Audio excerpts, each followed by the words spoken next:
I don't want to set the world on fire. Hey everyone, Violet Irwin here. Hope you're all doing well today. It's time for another car confessional.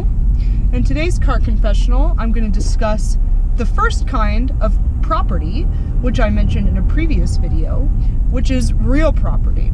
I wanted to start with real property because real property is the kind of property upon which our entire legal property system is based. When you go to law school, you take a class first year called property law. And when you take property law, what they really focus on is real property. Now, what is real property? Real property consists of land and any fixtures you have on that land, like a house or a barn, and any mineral rights that you might have in that land, such as if you had an oil or gas deposit in your land, you'd have real property rights in those minerals. So, how is this related to freedom? It's related to freedom because when you buy a piece of land or receive a piece of land as a gift, there's certain rights that are associated with that land and come with that land as part of your ownership of it. So,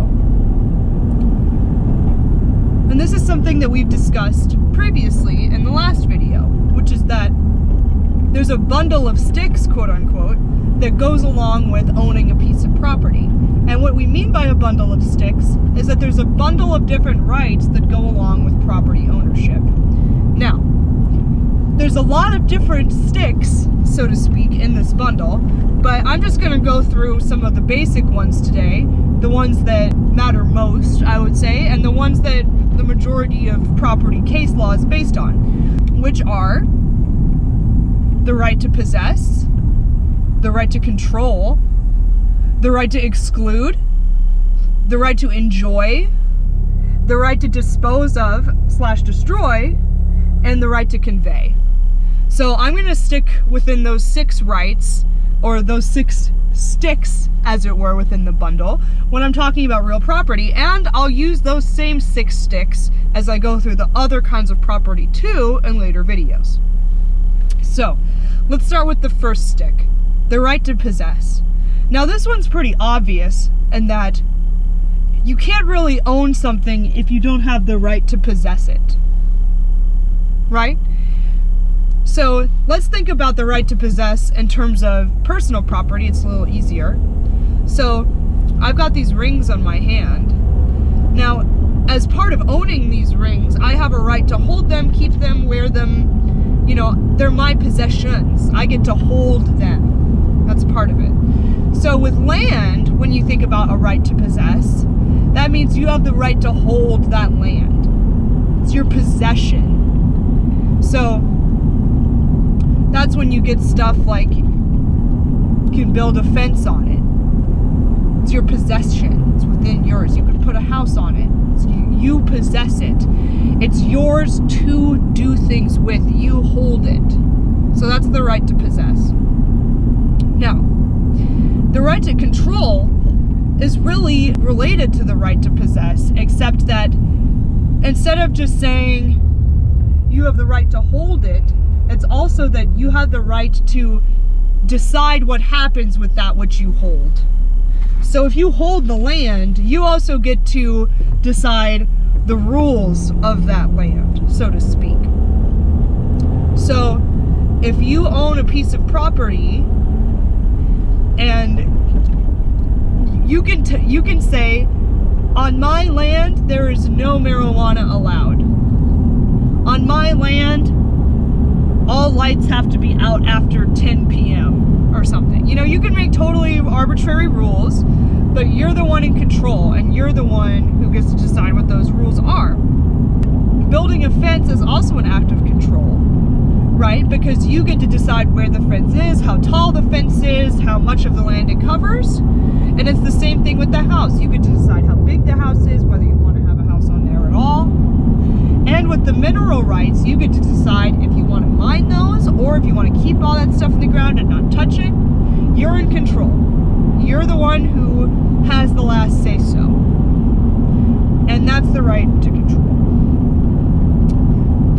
right in the bundle of sticks is the right to exclude.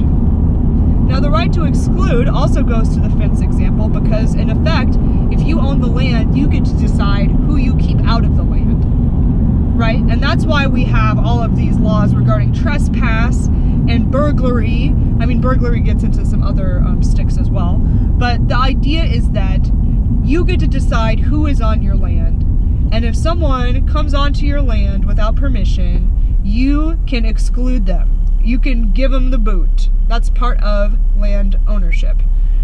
Hell, I mean, you can exclude the whole world from your land if you want. You can say, I'm the only person who's going to be on this land, and even my family can't come in if you're the one who owns it. So that's the right to exclude. The right to enjoy is more the right to receive benefits from the fact that you have that land.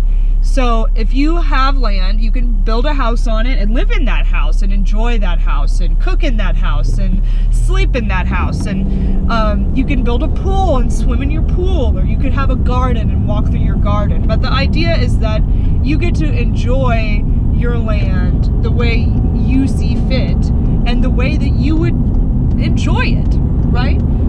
Everyone enjoys land differently, and so you have to have the liberty to enjoy the land in the way that you see fit. So that's the right to enjoy. The next right is the right to dispose of or destroy. And this is something that we don't think about that much, but actually is very intuitive. And let's go back to the personal property example for this again, because it's a little bit easier to understand. So, if I own a notebook, like a spiral notebook, I have every right to light that notebook on fire and burn it and destroy it, right? Because I own it. It's mine. I can destroy my own possessions. That's the right to dispose of. Now, similarly, although, you know, you could get into some issues with the smoke and the smell and stuff like that, but similarly, if I own a house, I can burn that house down because I have the right to dispose of that house however I want. Now, obviously, if that fire spreads to other people's lands or if other people have smoke damage, you know, then I start to violate their property rights. And so there might be some other consequences for burning down my house.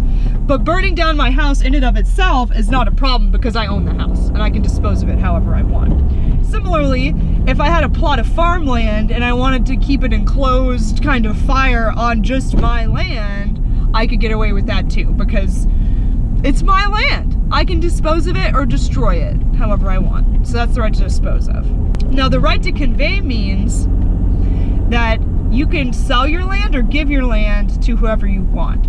So if you receive a piece of land from your grandfather, that is a conveyance, right? Because he's giving you the land. And similarly, once you have that land, if you decide you want to sell it because you're not going to use that land, you don't want to be a farmer or something, then that's also a conveyance because you're selling it. So by sale or gift, someone else acquires title in your real property. That's what a conveyance is.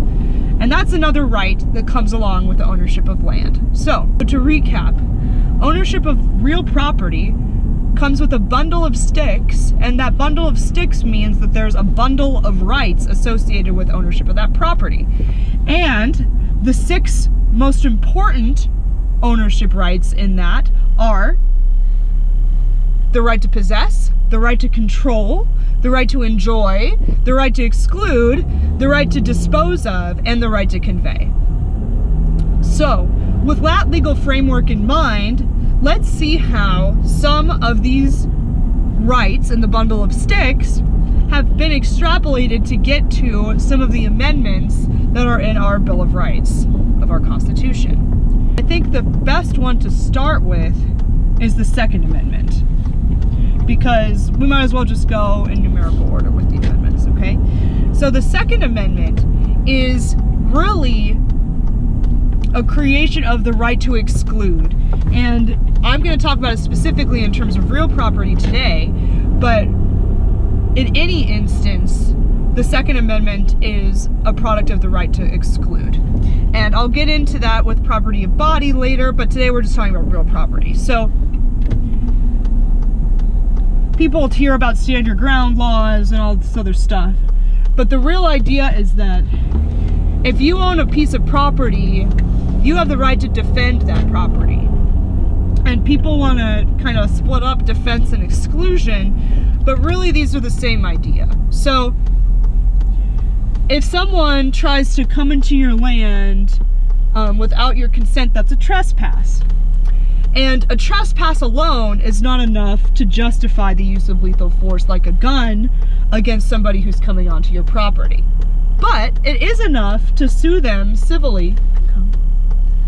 It is enough to sue them civilly, and in circumstances where that person is on your property intentionally with the intent to commit further crimes, like in the case of a burglary, it actually is fully within your rights to use lethal force against that person who is coming into your home, because you have a right to exclude them. So the classic burglary statute reads something along the lines of, you know, it shall be illegal for somebody to enter the dwelling place of another via breaking and entering at night with an intent to commit a felony therein. That's pretty much what a burglary is.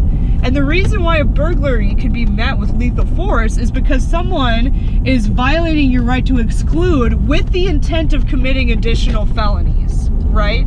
So the whole Second Amendment idea is that you have a right to exclude from your property. And if someone's going to try to come on your property and do you harm, you actually have such a right to exclude that you could do so with lethal force, right?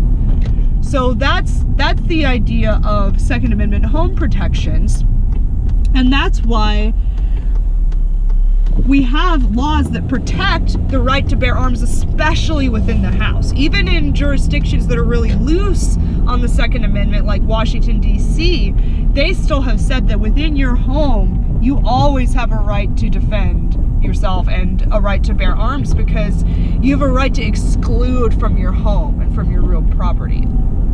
And that gets into the Fourth Amendment issues, which I want to discuss, which also kind of alley-oops into the other issue I want to discuss, which is the right to privacy, which isn't actually memorialized in our Bill of Rights except for in the Fourth Amendment. But I'll discuss all of that right now. So the Fourth Amendment is also crucial in terms of real property, because the Fourth Amendment is what prohibits unreasonable searches and seizures by the government.